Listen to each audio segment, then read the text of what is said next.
English कैसे सीखें YouTube channel में आपका स्वागत है। इस क्लास में हम इस टॉपिक के एक एक वर्ड का उच्चारण लिखकर उसे ट्रांसलेट करेंगे और उसकी वर्ड मीनिंग आपको लिख कर बताएंगे। लिखने से वो वर्ड मीनिंग आपके दिमाग में ज़्यादा समय तक रहेगी और साथ में हम आपको ग्रामर की छोटी छोटी बातें भी बताएंगे, जिससे आपको इंग्लिश लिखना, पढ़ना, बोलना और समझना आसानी से आ जाए। ये एक बेसिक ट्रांसलेशन की वीडियो है, क्योंकि इसमें मैं वर्ड के प्रोनाउंसिएशन को लिख करके बताता हूँ, जिससे जिन लोगों को पढ़ने में परेशानी होती है वो भी बहुत आसानी से अंग्रेज़ी सीख सकें। अगर आपको थोड़ा और एडवांस लेवल का ट्रांसलेशन चाहिए तो आप चैनल की प्लेलिस्ट में जाके ढेर सारे ट्रांसलेशन की वीडियोस को देख सकते हैं, जिसमें ट्रांसलेट किया गया है, और रीडिंग की भी प्लेलिस्ट है, वहाँ पर सिर्फ रीडिंग की गई है, और ये बेसिक ट्रांसलेशन की प्लेलिस्ट भी है, वहाँ पर भी जाकर आप इसके पहले की सारी वीडियोस को देख सकते हैं। इसी के साथ आप कर दीजिए इस वीडियो को लाइक और मैं करता हूँ शुरू। Value of time. Value of time, समय का मूल्य। वैल्यू का मतलब क्या होता है? मूल्य। ऑफ का मतलब का और टाइम का मतलब समय। Man has received divine powers. ऐसे तो इसे पार भी बोलते हैं, लेकिन आपने अभी इंग्लिश सीखना शुरू किया है इसलिए आप इसे पावर ही बोलिए। मानव को मिला है। यहाँ पर मैन का मतलब आदमी नहीं, हम मानव कहेंगे। मानव को मिला है। रिसीव का मतलब होता है प्राप्त करना या फिर मिलना। हम यहाँ इसे कह सकते हैं प्राप्त करना। प्राप्त करना, मानव ने प्राप्त किया है। डिवाइन पावर्स, दैवीय शक्तियाँ। डिवाइन का मतलब होता है दैवीय, पावर का मतलब होता है शक्ति। In the form of time, समय के रूप में। In the form of time. In the form of का मतलब होता है के रूप में। के रूप में। मानव को समय के रूप में दैवीय शक्ति मिली है। The person who makes proper use of this power. The person who makes proper use of this power. वो आदमी। द पर्सन का मतलब क्या है? वो आदमी जो। हु का मतलब है जो। मेक्स प्रॉपर यूज, सही उपयोग करता है। प्रॉपर यूज का मतलब है सही उपयोग। सही उपयोग ऑफ दिस पावर, इस शक्ति का। दिस पावर का मतलब है इस शक्ति का। Gets physical and mental pleasure.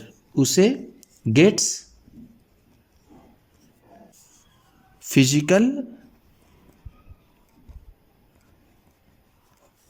And mental pleasure, उसे शारीरिक और मानसिक सुख प्राप्त होता है। फिजिकल का मतलब है शारीरिक, शारीरिक। एंड का मतलब है और। मेंटल का मतलब मानसिक। प्लेजर का मतलब आनंद या फिर सुख हम कह सकते हैं। आनंद भी कह सकते हैं और सुख भी कह सकते हैं। The good use of time. The good use of time, समय का अच्छा उपयोग। गुड यूज का मतलब है अच्छा उपयोग। अच्छा उपयोग। Makes a man like a God. Makes a man like a God, वो उसे भगवान के तुल्य बना देता है। भगवान के जैसा बना देता है। मेक्स का मतलब है बनाता है या फिर बना देता है। बना देता है। एक आदमी को लाइक का मतलब है जैसा या फिर तुल्य। गॉड का मतलब होता है भगवान। Time should be properly utilised like a precious substance. Time should be properly utilized like a precious substance।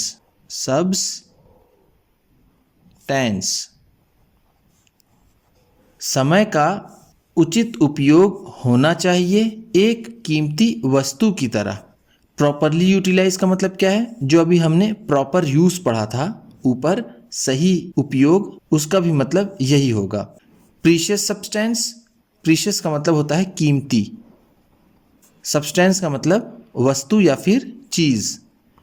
Because it never returns, क्योंकि, बिकॉज इट नेवर रिटर्न्स, क्योंकि ये वापस कभी नहीं आता है। बिकॉज का मतलब है क्योंकि, इट ये, नेवर का मतलब कभी नहीं, रिटर्न का मतलब वापस आना, वापस आना, क्योंकि ये वापस कभी नहीं आता है, इसलिए इसका इस्तेमाल सही से किया जाना चाहिए। The person who wastes time, the person who wastes time, वो आदमी जो समय बर्बाद करता है। वेस्ट का मतलब होता है बर्बाद करना, बर्बाद करना। By not doing anything, by not doing anything, कुछ भी ना करके। बाई नॉट डूइंग, ना करके, एनीथिंग, कुछ भी ना करके जो आदमी समय बर्बाद करता है। Remains lazy and indolent, remains lazy and indolent, वो आलसी और निकम्मा रह जाता है। रिमेन्स का मतलब है रह जाता है, लेजी का मतलब है आलसी, और इंडोलेंट का मतलब है निकम्मा। He she can never get success in his her life. He she can never get success in his her life, वो अपनी ज़िंदगी में कभी भी सफल नहीं होता है, या फिर वो अपनी ज़िंदगी में कभी भी सफलता प्राप्त नहीं कर सकता है। अब देखिए यहाँ पर ही और शी दोनों लिखा हुआ है। ऐसा लिखने का मतलब है आदमी के लिए भी ये बात कही जा रही है और ये औरत यानी महिला के लिए भी ये बात कही जा रही है। नेवर गेट सक्सेस, कभी भी सफल नहीं होगा। सक्सेस का मतलब होता है सफल होना या फिर सफलता। इन हिज हर लाइफ, अपने जीवन में। ही हिज के लिए और शी हर के लिए है। लाइफ का मतलब होता है जिंदगी या फिर जीवन, जैसा हम जानते हैं। Sitting idle not only waste time, sitting idle not only waste time बेकार बैठना सिर्फ समय ही बर्बाद नहीं करता है। आइडल का मतलब है बेकार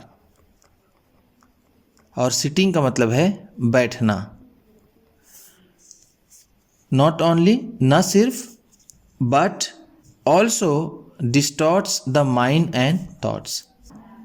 but also distorts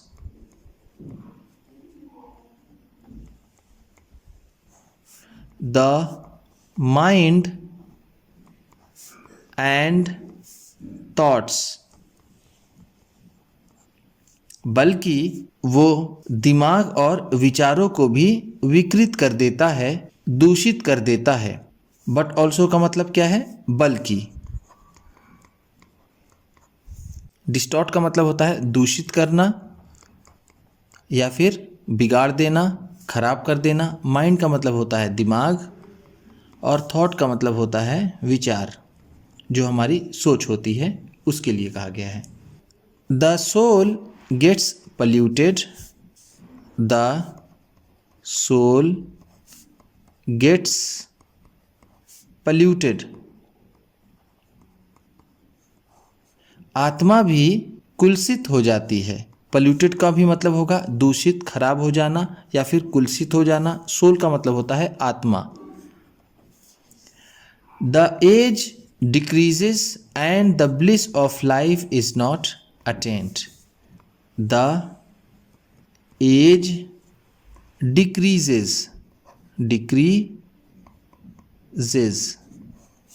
and the bliss of life is not attained। और उम्र कम होती है। एज का मतलब क्या है? आयु या फिर उम्र। डिक्रीजेस का मतलब होता है कम होना। एंड और the bliss of life is not attend, और जीवन का सुख प्राप्त नहीं होता है। ब्लिस का मतलब यहाँ पर है परम सुख, परम सुख या फिर सबसे ज़्यादा खुशी। अटेन का मतलब है यहाँ पर प्राप्त करना या फिर पाना। So we should never waste our time. So we should never waste our time. इसलिए हमें कभी भी अपना समय बर्बाद नहीं करना चाहिए। सो का मतलब है इसलिए। वी का मतलब है हम लोगों को, हम लोग या फिर हम लोगों को। शुड नेवर वेस्ट, कभी नहीं बर्बाद करना चाहिए। आवर टाइम, अपना समय। आवर का मतलब यहाँ पर क्या है? अपना या फिर हमारा। In gossip and idle talk, in gossip and idle talk, gossip करने में और बेकार की बातों में। गॉसिप का भी मतलब होता है इधर उधर की बात करना, दूसरों की बुराई करना, कौन क्या कर रहा है उसके बारे में बात करना, उसी को गॉसिप कहते हैं। और आइडल टॉक का मतलब है बेकार की बातें, बेकार की बातें। We should try to learn new things. We should try to learn new things. हमें नई चीज़ें सीखने की कोशिश करनी चाहिए। वी का मतलब है, जैसा मैंने आपको ऊपर बताया, हम लोग या हमें। शुड ट्राई, कोशिश करनी चाहिए। ट्राई का मतलब होता है कोशिश। टू लर्न, सीखने की। लर्न का मतलब होता है सीखना। न्यू थिंग्स का मतलब नई चीज़ें, नई चीज़ें। तो इस तरह से उम्मीद करता हूँ कि इस क्लास में बताई गई वर्ड मीनिंग्स आपको अच्छी लगी होंगी। और कौन सा वर्ड आपको सबसे अच्छा लगा, इसे कमेंट बॉक्स में ज़रूर बताइएगा। बेसिक ट्रांसलेशन की वीडियोस पाने के लिए, एडवांस ट्रांसलेशन की वीडियोस पाने के लिए और रीडिंग की वीडियोस पाने के लिए और बहुत सारी ढेर सारी इंग्लिश की वीडियोस पाने के लिए आप इस चैनल को सब्सक्राइब कर लीजिए और अपने किसी न किसी एक दोस्त को, मित्र को, परिवार वाले को ये वीडियो शेयर भी ज़रूर कर दीजिएगा। तो चलिए मिलते हैं फिर अगली वीडियो में।